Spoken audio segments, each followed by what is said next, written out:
Muito bem, pessoal, sejam muito bem-vindos a mais um episódio do podcast do Prisma, esse espaço onde a gente traz outras discussões que a gente não conversa muito no Instagram e no YouTube. E estamos aqui hoje com um convidado muito especial para tratar de um tema muito interessante.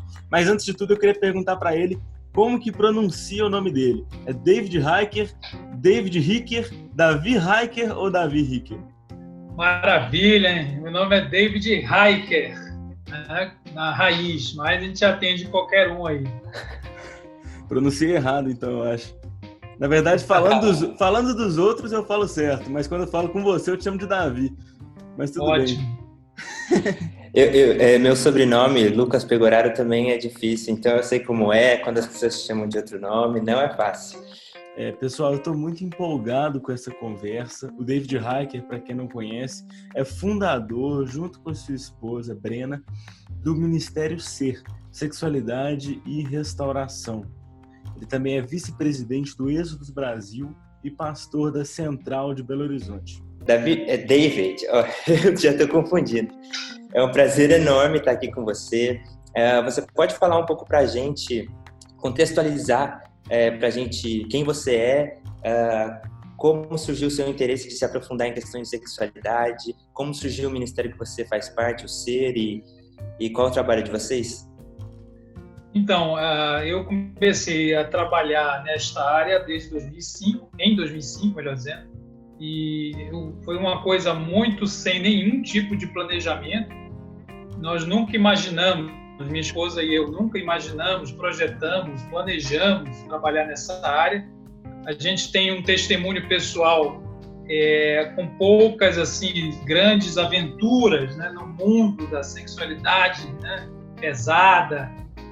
Então a gente não tem aquele perfil da pessoa que passou por um monte de experiências ruins e aí por isso chama atenção, né?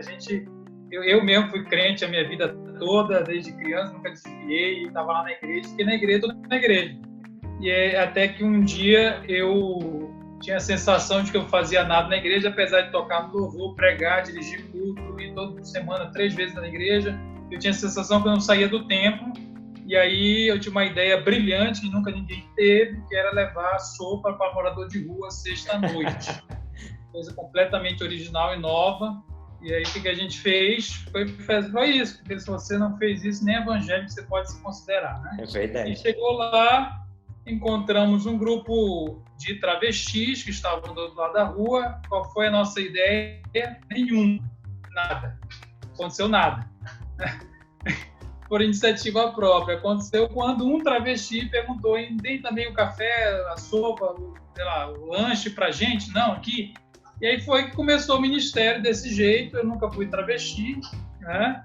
E eu cheguei diante de um mundo muito diferente, muito, muito estranho para mim e para minha esposa também, apesar dela ter tido um tio transexual, mas do ponto de vista mais pessoal não era uma coisa da vida dela.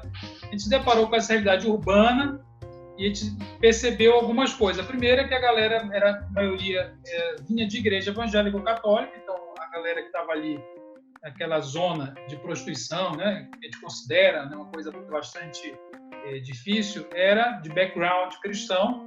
A segunda percepção era a profunda ignorância que a gente nutria sobre os assuntos.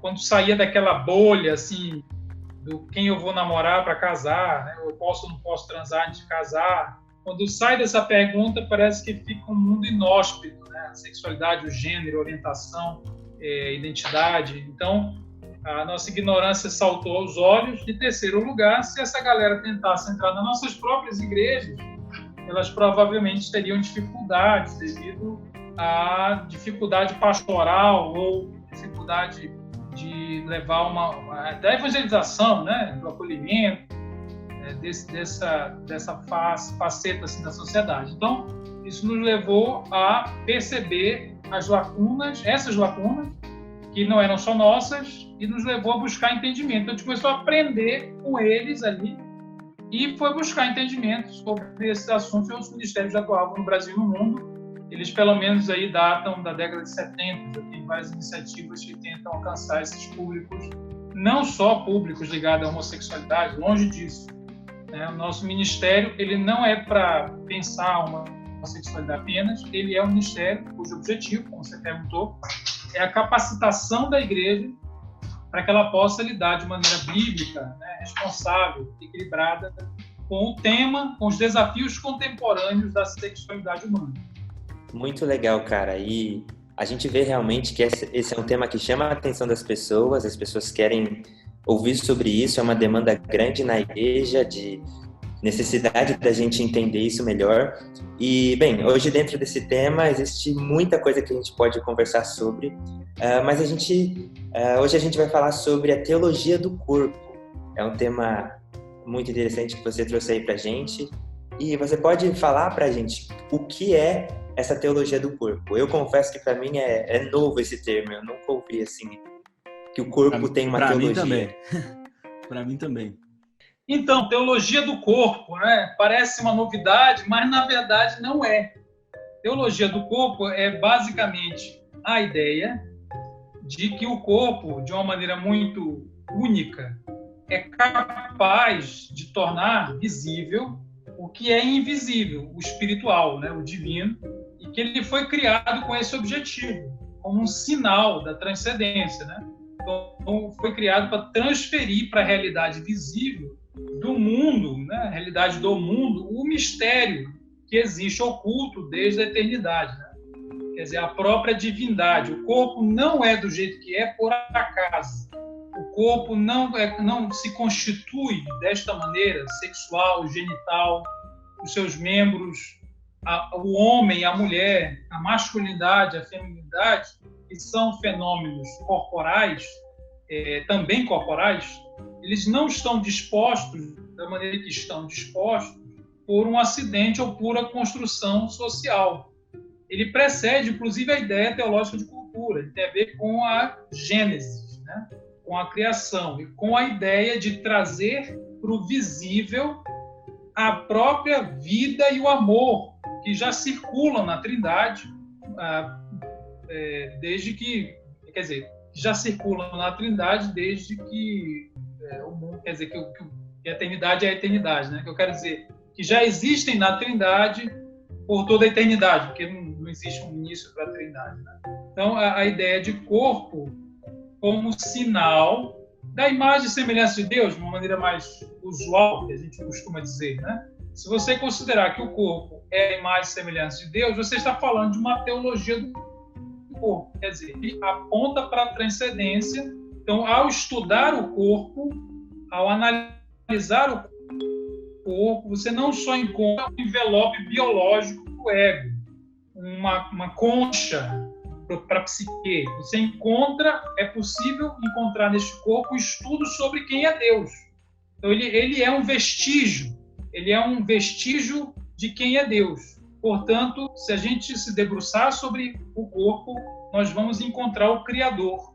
E também por conta das dores, das enfermidades que a gente sente exatamente no corpo, a gente encontra o princípio da queda, reflexos da queda.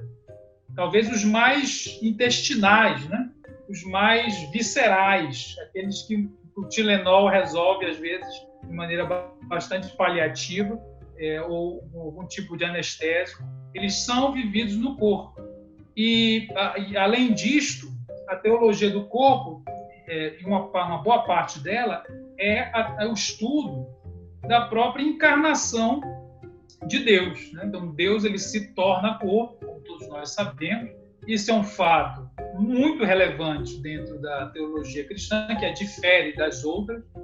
Deus ele vai, então, se identificar visceralmente com as nossas dores corporais e ele vai...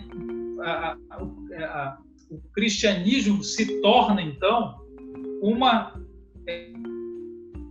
tradição espiritual bastante corporal, eu diria bastante sexual.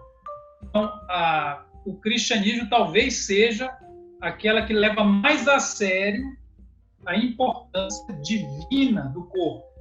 E aí você só vai entender por que o cristianismo lida com a relação sexual do jeito que ele lida, se você entender esse princípio de quanto vale este corpo e o corpo do outro, né? geralmente a gente recebe as regras cristãs, né, como a gente tinha conversado antes, sobre o sexo, e a gente tem esse medo de quebrar as regras, mas nos falta o porquê, né? O porquê que a gente tem que agir dessa forma, né? E uma coisa interessante de se pensar é que o desejo existe dentro de nós, né? E o que a gente tem que fazer com esse desejo que está dentro de nós, né? Geralmente as duas respostas que surgem é ou uma dieta da inanição, né? A gente se separa totalmente, sei lá, num mosteiro e fica negando o corpo e o desejo, né? Que seria um dualismo desencarnado, como você colocou. E essa dieta que você chamou de dieta mundana do fast food, que é uma gratificação imediata por meio da liberação do desejo como um fim em si mesmo, né? Eu te pergunto, haveria outra saída além dessas duas respostas? É exatamente aí que está a grande descoberta de um estudo mais aprofundado do que significa o corpo e a sexualidade. É a ideia de que quando a gente tem as regras ou tem a ética sexual cristã e não entende que ela está dentro de um contexto da narrativa da criação, da queda, da redenção, da consumação, fica realmente bastante irrelevante. Por que eu vou usar meu corpo do jeito X e não do jeito Y? E aí a proposta mais fácil, então você, para se adequar eticamente, você tem que reprimir o desejo, porque o desejo é mau. Então a premissa de que o desejo é mau tem a origem no mundo, no pecado, essa negativação da atração sexual, do desejo, do eros, não é teologia cristã ortodoxa. É uma heresia fortemente representada pelo maniqueísmo contra o cristianismo.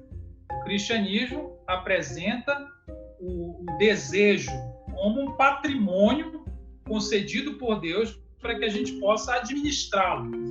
O desejo é parte do patrimônio dado ao homem que deve ser bem administrado para a glória de Deus e ensinando esse homem a amar a imagem de Deus.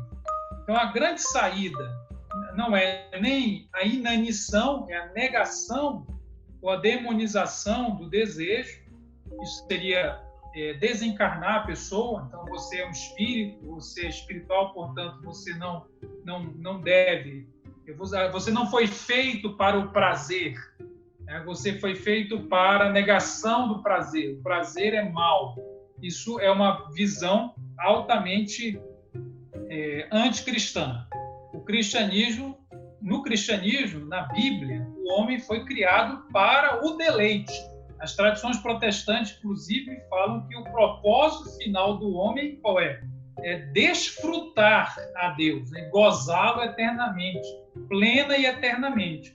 Então, o homem foi criado para o gozo, para o deleite. O jardim era o jardim do deleite, que a palavra Éden significa deleite, prazer. Ele disse, administre o prazer, administre o desejo erótico. Então, é isso que leva esse homem, essa mulher, não se conter em si mesmo e se lançar em direção ao outro para poder fazer com que a vida seja possível.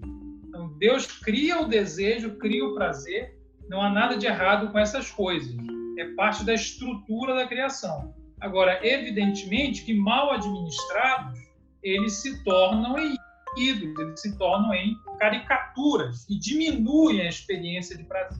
Então, assim, eu diria que a inanição não resolve o problema porque ela parte da premissa de que o prazer e o desejo são problemas e não soluções. E a galera que vive na inanição, né, eu não posso, fica fazendo força, né, para não fazer, ela provavelmente não vai conseguir segurar a onda e vai cair na outra dieta. É igual quando você faz uma dieta muito restrita, né, de comida, e quando você quebra, você vai lá pro McDonald's com 3 caixas felizes, né, como diz o nome, felizes. Né? Você está atrás de felicidade, você não está atrás de hambúrguer. Né? Então, os adeptos do fast food, em geral, saem da plateia da inanição. Então, eu não posso nada, eu não estou dando conta, esse negócio é tão ruim assim, por que eu desejo? Se é tão ruim assim, por que isso está em mim? Então, Deus deve estar escondendo alguma coisa de mim. eu vou buscar a satisfação pelas minhas próprias vias e cai, então, no fast food, que é o quê? É o desejo como fim em si mesmo. Né? O desejo como fim em si mesmo, que, em geral, torna o outro um objeto da gratificação própria. Ele tem esses dois efeitos. Né? Em geral, tem a ver com o desejo como fim em si mesmo e a objetificação do outro, que é exatamente o contrário da vocação do amor. Então, qual é a saída? A saída está em administrar ou aprender a administrar, ser capacitado a administrar o patrimônio da sexualidade de uma maneira a aprender a amar, como Deus nos vocacionou para amarmos. Essa é a grande questão. Né? Aprender a amar, como Deus nos projetou para fazer, é usar a nossa sexualidade de uma maneira que reflita o plano original de Deus.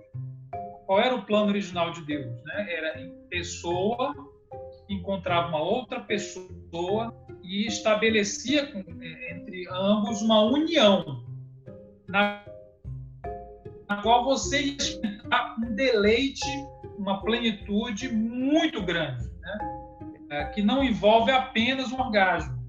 E essa plenitude também é física, ela também é emocional, ela é espiritual, então ela é muito superior.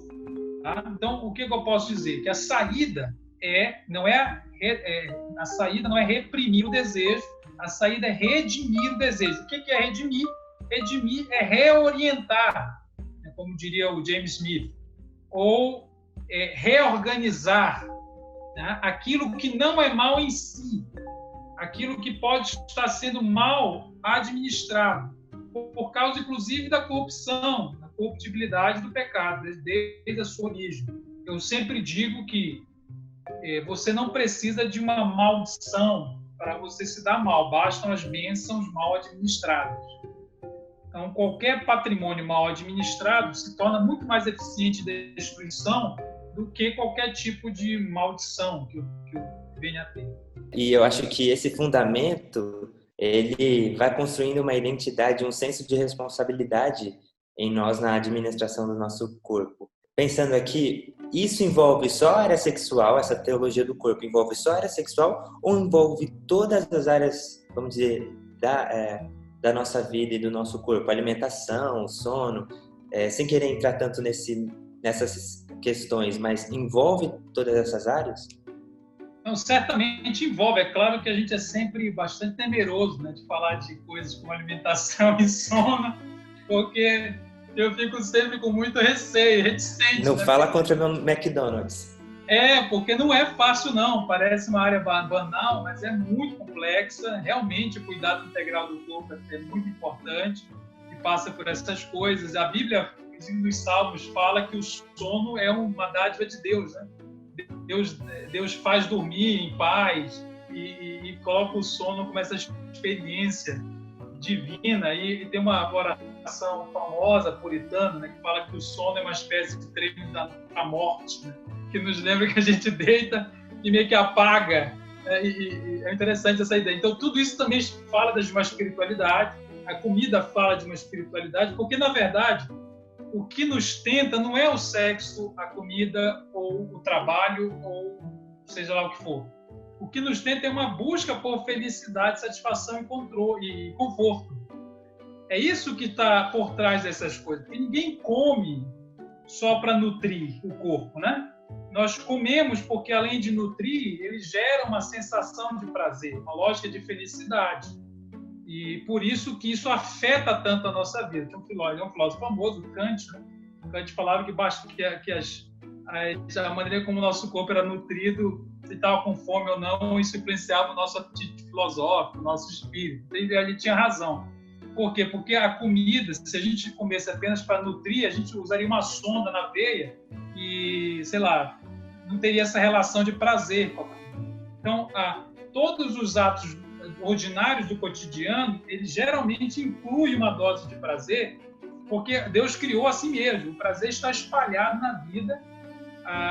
O pecado sexual e os outros pecados é que começam a colocar o prazer dentro de uma caixa, Você só sente prazer se fechar no quarto escuro com um vídeo pornô, sozinho ali, secreto.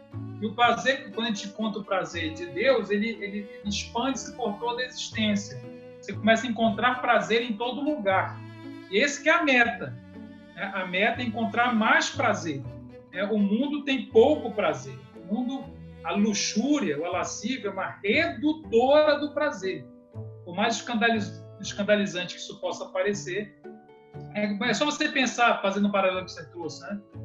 Você pensar, uma pessoa que é alcoólatra, ela experimenta menos a bebida, e não mais.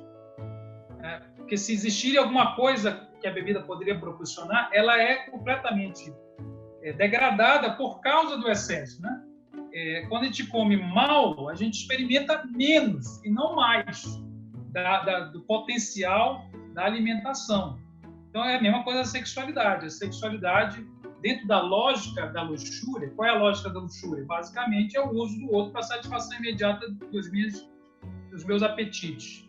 A lógica da luxúria é a lógica inversa do amor. O amor não é o contrário de ódio. O amor bíblico é o contrário de luxúria, que é o uso do outro para satisfação imediata do ego, a tirania do ego e dos seus apetites. E o que nos torna livres disso é exatamente a capacidade de dizer não. Então, a liberdade é o não. O não é a palavra da liberdade.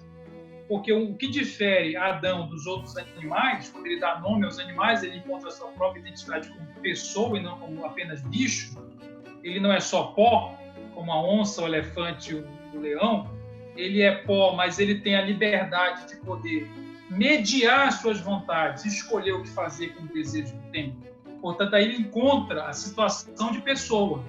Por isso que eu digo, a nossa sexualidade, o nosso corpo, os nossos apetites, quando encarados da maneira como Deus quer que a gente encare, vai nos levar a uma libertação dessa tirania do ego que escraviza os outros, e prejudica a si mesmo.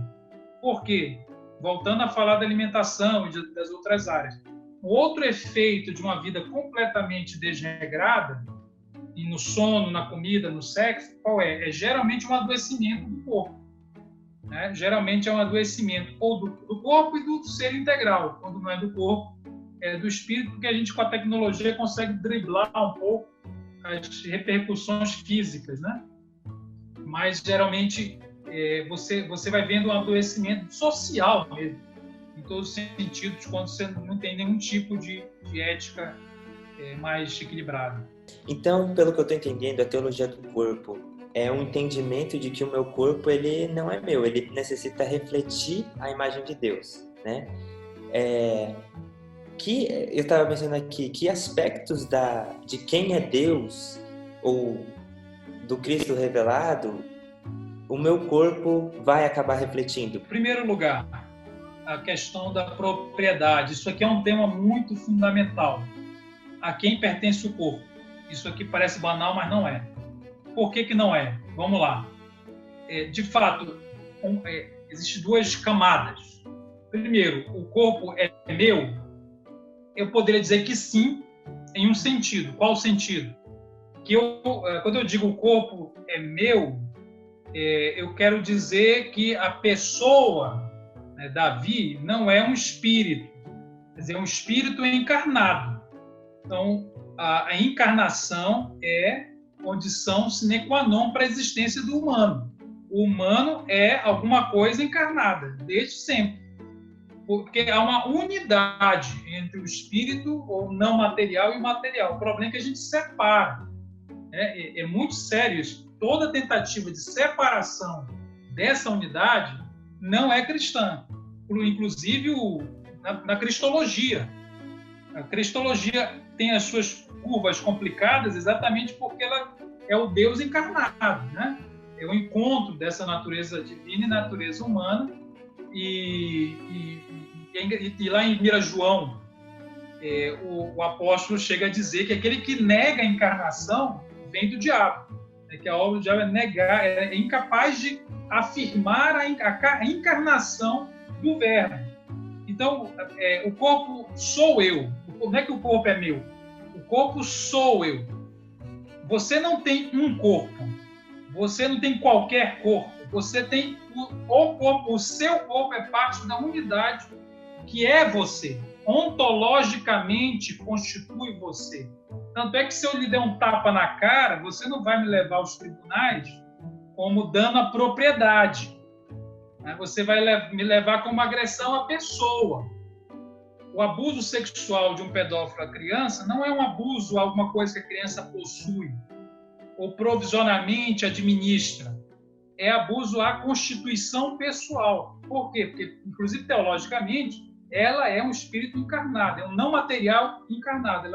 Aquilo ali torna visível o invisível. Então, aquilo é inviolável, aquilo é sagrado. Aquilo é divino como sinal do divino, não divino como ídolo. Divino como sinal, quer dizer, ele aponta para alguma coisa para além dele mesmo. Ele aponta para uma transcendência como pessoa. Então, esse é o primeiro ponto. Então, assim, não é que o corpo é meu, é que eu sou o corpo também, né? Como Cristo também fez esse corpo. Agora, se você, na outra camada, é mais baseado em 1 Coríntios capítulo 6, 18 a 20, no qual Paulo diz assim, não sabeis que não sois de vós mesmos, né? Ou não sabeis que não sois de vós mesmos? Ele estava explicando o seguinte, que o corpo não foi feito para a imoralidade.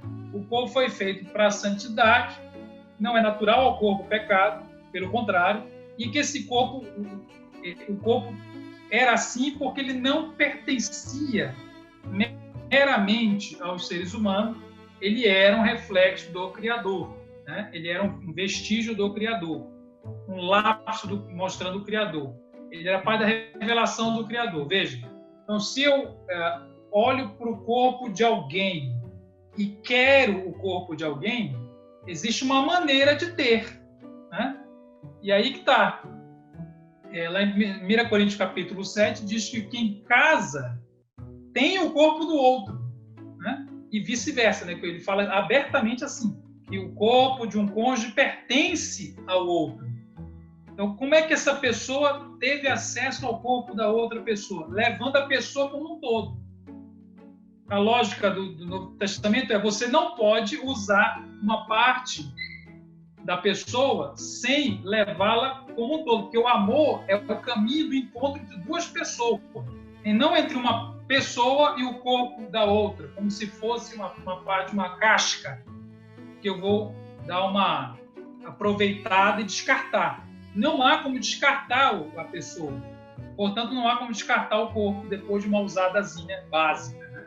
De uma noite. Então, a lógica do casamento tem a ver com quem é o dono do corpo.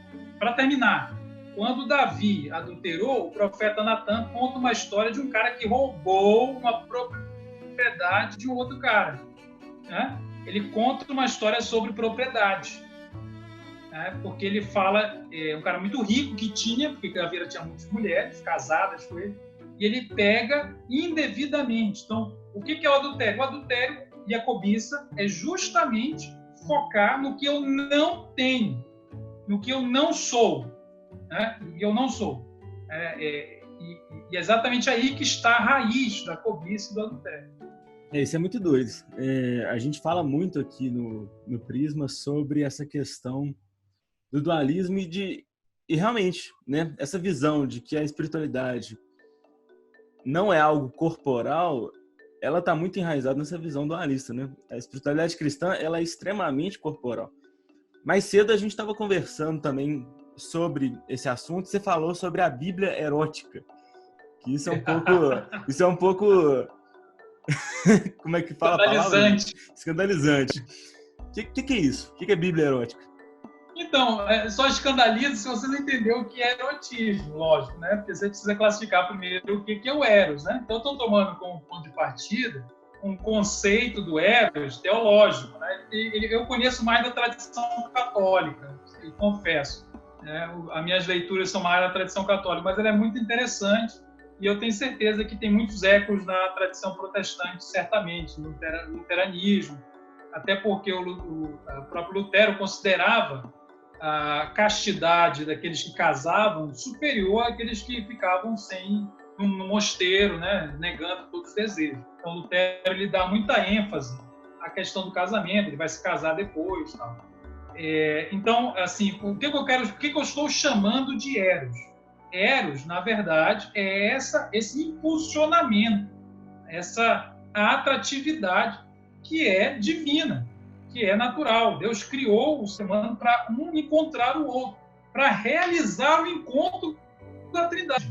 É como um espelho do encontro da Trindade. Então, nós temos um Deus que é uma comunidade de pessoas iguais e distintas, quer dizer, ao mesmo tempo iguais, mas cada um é um, e estão numa relação de amor e comunicação. Então, amor entre pessoas, comunicação íntima entre pessoas, que gera vida, isso precede a humanidade.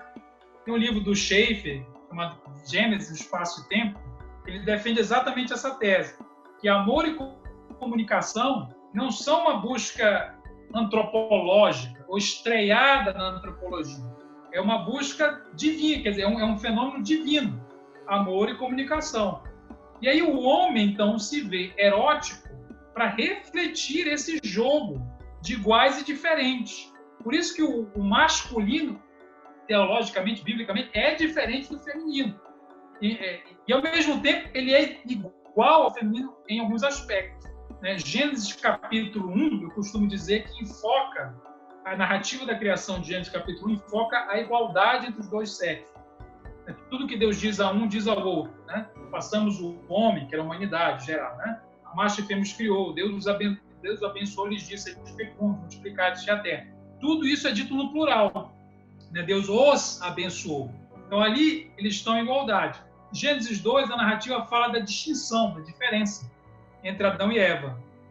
E aí, você tem esse jogo de igualdade e distinção que é toda a beleza da vida. Isso que gera a atração, eles são chamados a se unirem, e essa união, que deve ser impulsionada por esse Eros, que é não se conter em si e se lançar ao outro, que é a descoberta do outro, que é a descoberta do amor, que é a descoberta do palco do mundo, que é um palco para dois, não um palco do ego só. Né?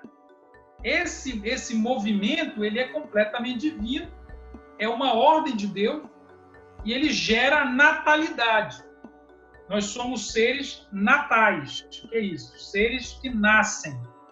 E nascemos exatamente do encontro erótico entre duas pessoas.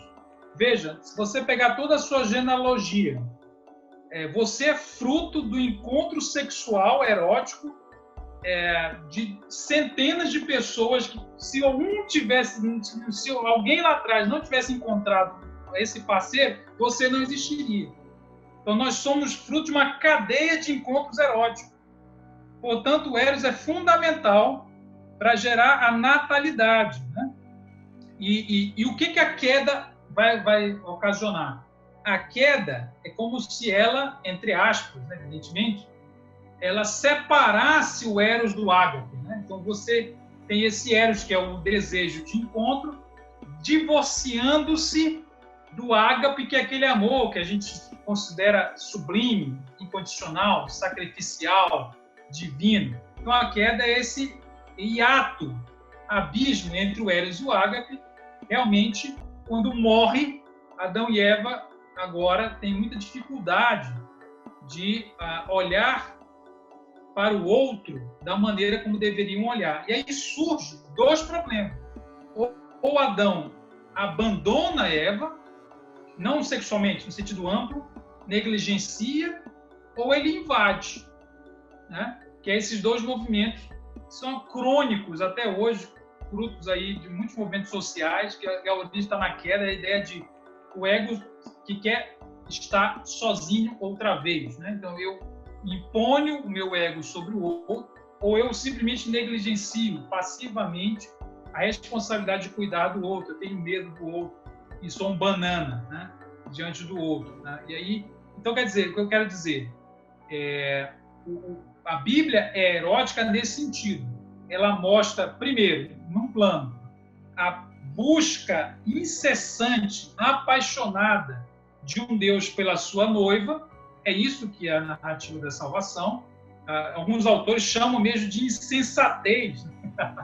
É muito pesado. Mas a cruz é o amado indo à última consequência em busca da união com o amado.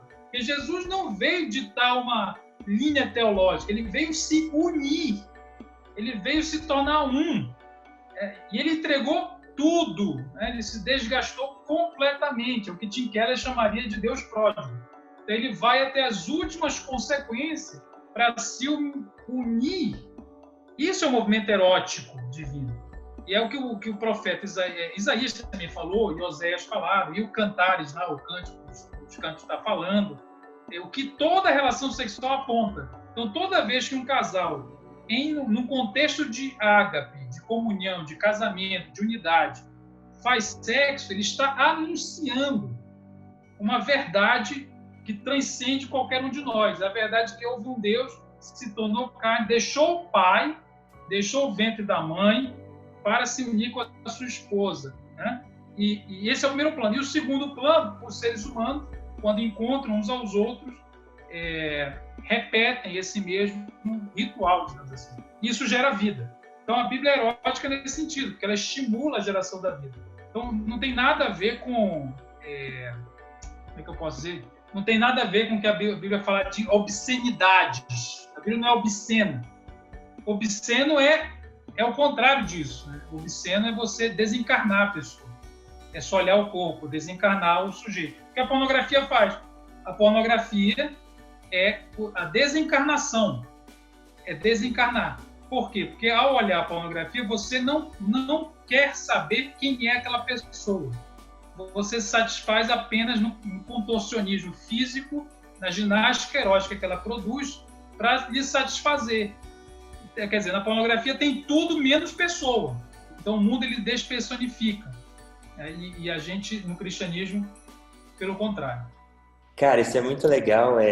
Minha mente aqui está borbulhando. E eu vejo, então, beleza, meu corpo, meus relacionamentos têm que refletir esse mistério divino da união de Deus com a sua igreja, essa união que temos em Cristo. Mas, assim, eu ainda falho constantemente, creio que todos nós. E até tem uma frase aqui que eu achei legal, que diz assim: a vida cristã é vivida nessa tensão entre o já e ainda não da redenção. Ou seja, eu quero viver esse corpo para a glória de Deus, mas eu lido com essa crise onde eu ainda enfrento os dilemas da queda. E eu vejo até que às vezes muitos cristãos, eles desanimam muito mais em ver que não estão conseguindo ser santos e, sabe, nessa frustração do que muitas vezes no próprio pecado em si. Como que eu devo lidar com essa crise, com essa realidade do já e ainda não, de uma forma saudável e que glorifique a Deus e que realmente me leve para mais perto dessa nova realidade? Vamos lá. Nós precisamos entender, em primeiro lugar, o que é a redenção. Então, a redenção é esse lugar no qual a insatisfação com a incompletude do processo no qual estamos inseridos faz parte, né? Há uma insatisfação com essa incompletude. Isso aponta para a ideia de que nós não podemos normalizar o que estamos tendo dificuldade aqui. Por quê? Porque não foi assim que Deus nos projetou. Nós estamos num processo ainda incompleto de aprender a viver pelo que nós cremos ser verdadeiro. Então, eu para sintetizar, eu diria o seguinte: nós precisamos aprender diariamente a viver pelo que nós cremos que é verdade, enquanto nós vamos ter que lidar, conviver com nossos desejos, atrações, tentações. Então, essas coisas são bastante voláteis, bastante inconstantes. Isso não é uma tarefa apenas para o solteiro, como alguns imaginam, ou para alguém que tem uma atração sexual diferente, né, como homossexual ou bissexual. Todo mundo tem que aprender a viver pelo que crê, enquanto sente coisas que, se desse vazão, pecaria. Não há ninguém fora desse espectro. Não há nenhuma sexualidade fácil. Mas se eu fosse casado, eu não teria esse problema, alguém diria. Por quê? Porque eu poderia fazer sexo. Ele acha que o problema dele é porque ele não faz sexo. E aí que está o problema, porque a Bíblia vai mostrar o rei Davi adulterando, mesmo sendo casado com mais de 20 mulheres, provavelmente. Né? E ele vai olhar a vizinha. Porque é a lógica do olhar, é a lógica da busca. Então, eu sou solteiro, não tenho sexo, mas se eu deixar que a lógica da lascívia funcione desenfreadamente, eu vou sempre olhar para o que não é meu. Eu caso, o que acontece? Eu vou olhar para o que não é meu. Eu caso e começo a ver pornô. Eu vou olhar para alguma coisa fora disso, mais diferente que ainda não vivi. Eu caso e tenho uma amante. Vai ter sempre mais uma outra pessoa, não importa o que você tenha, não importa a experiência sexual que você vai desfrutar, a lascívia vai sempre tentar lhe apontar para aquilo que não é seu. Isso vai nos acompanhar até a sepultura, entendeu? Então, o que a gente tem que fazer? Nós precisamos aprender a viver pelo que a gente acredita e não por aquilo que a gente é atraído a fazer. Veja, a fidelidade a uma pessoa, a abstinência, a fidelidade a Deus não são sentimentos, são decisões do espírito, né? Você não sente abstinência. Você decide porque você acredita que aquilo ali é a verdade. Você sente, às vezes, o contrário. Então, nós precisamos, no poder da graça de Deus, nos educar para viver baseado no que acreditamos, enquanto convivemos com coisas que sentimos. Isso é o discipulado. É claro que isso é só possível pela mesma graça que nos fez nascer de novo, vai nos tornar competentes para desenvolver essa maneira de viver, que não é focado no que eu não tenho, é focado naquilo que eu já tenho. Então, o contrário de cobiça é gratidão, por incrível que pareça. Então, se você é um jovem solteiro e se vê muito tentado, você está olhando sempre para aquilo que não é seu, né? Se é casado e se vê tentado a adulterar, você está sempre, o mundo vai sempre estar tirando você do que você tem. Então, essa é a lógica que você tem que trabalhar.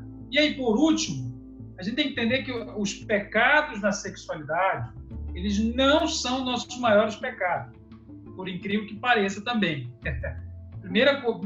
Romanos capítulo 1 deixa claro que, antes de falar da imoralidade sexual, Deus fala sobre duas coisas. O abandono de Deus como Deus e a idolatria. Você vira as costas para Deus e, de maneira muito egóica, começa a buscar na criatura o que só o Criador pode lhe oferecer. Por isso que é uma redução de prazer. E aí você começa a se contentar muito com pouco prazer. Eu viver na pornografia, viver no pecado sexual, é me contentar com pouco prazer. Se eu buscar o prazer um pouquinho mais afinco, mais a fundo, mais afinco, eu vou encontrar Deus. Eu vou atrás de uma experiência de maior qualidade. Então, nós todos precisamos, no meio desse mundo hostil, buscar em Deus o consolo e o conforto, a felicidade que a criatura nunca vai poder nos oferecer. Para terminar, eu gosto sempre de usar o Salmo 121, porque o salmista fala assim, eu olho para os montes, de onde virá o meu socorro, né? E é mais ou menos isso, né? A gente está vivendo na nossa vida, a vida é difícil, é cheia de estresse, e fala, como é que eu vou aliviar o meu estresse, minha solidão, esse sentimento de tédio? Quem vai me socorrer? E aparece um monte de coisa. A pornografia, um namorado, um nude, o Instagram, o Facebook. Então eu olho para isso tudo e falo, eu prefiro... o salmista responde, onde virá meu socorro? Meu socorro vem do Senhor que fez os céus e a terra. Então ele olha para os ídolos e fala, meu socorro só pode vir do Senhor. Então a conversão é parar de buscar na criatura o que só o Criador pode oferecer. E aí quando encontra o Criador, a criatura se torna desnecessária. Não é que você não pode pecar sexualmente, é que você não vai precisar. Você vai encontrar uma sensação de consolo e conforto muito superior. É o que C.S. Lewis fala, né? Nosso problema é que nós nos contentamos com muito pouco, lá no Peso da Glória. E quando você estava falando isso, eu lembrei daquele... É de um livro do Peter Leithart, não sei como é que fala, Leithart, não sei. Vestígio da Trindade, já ouviu falar? Não conheço. Ele fala muito sobre essa questão da habitação mútua e de como que toda a criação tem vários vestígios dessa habitação mútua, de como que isso reflete a Trindade, né? Para terminar, o pessoal que acompanha a gente gosta muito de recomendação de livro. Fale para a gente uma bibliografia básica aí para quem quer estudar um pouco sobre sexualidade. Olha, eu vou começar com o livro do Christopher West, Teologia do Corpo para Iniciantes. É um autor católico e ele faz uma leitura de um outro texto do Papa João Paulo II, que escreveu, inclusive, antes de ser Papa. Eu tenho um livro chamado Teologia do Corpo também, de João Paulo II, que é bastante interessante, fala bastante sobre essas coisas todas que a gente desenvolveu aqui. Sobre prazer, desejo, que a gente falou também, tem um livro fantástico do John Piper, que é Teologia da Alegria, muito bom, que ele vai desenvolver o que ele chama, quer dizer, com muita ousadia, ele chama de hedonismo cristão, né? Que é aquela história do prazer cristão, é fantástico. Acho que ele traz uma resposta muito, muito interessante para a santificação. Então, aqui eu uso muito no projeto, no Colírio Pródico agora, que eu estou trabalhando com pornografia, né, com a galera, é um curso só sobre pornografia. Eu uso muito, a minha abordagem é essa, quer dizer, você vai vencer a pornografia pela substituição do ídolo e não pela repressão apenas do desejo. Você vai precisar reordenar todo esse desejo que você está buscando na pornografia, você precisa jogar no Criador, precisa ver Jesus. Então não é o que você vê quando você vê o pornô o seu problema. O problema é o que você não vê, é o que você não está vendo. Se você visse, como Paulo diz, quem vos fascinou. Então, como você não viu, você foi fascinado por uma coisa bastante inferior.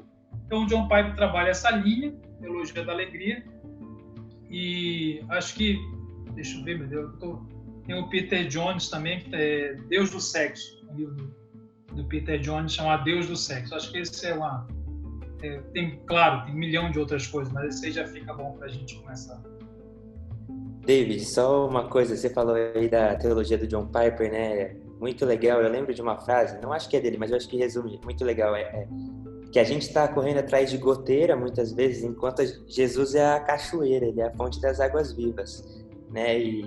E a gente, esse é o nosso desafio, entender que Jesus é um prazer muito superior e tem muito mais para nos dar do que goteiras e, como Jeremias fala também, cisternas rotas que não retêm água.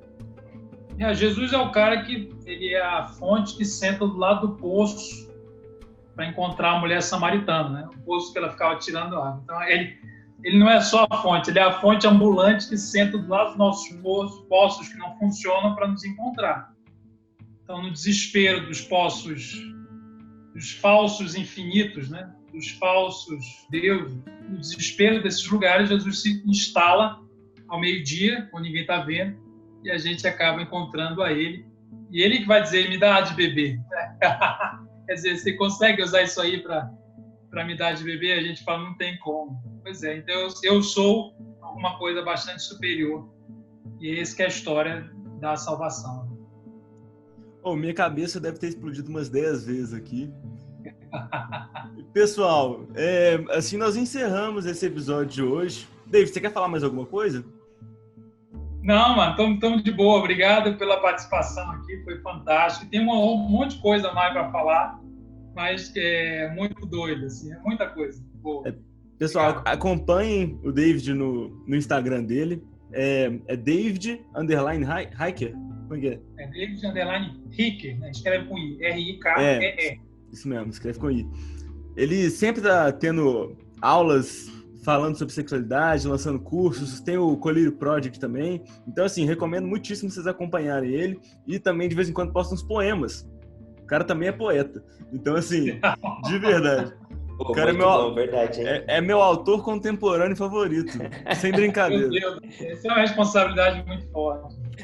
O David trabalha do meu lado, né? Ele trabalha na sala do meu lado. Então, quando eu descobri que ele estava trabalhando lá, eu fui lá conversar com ele, descobri os textos dele.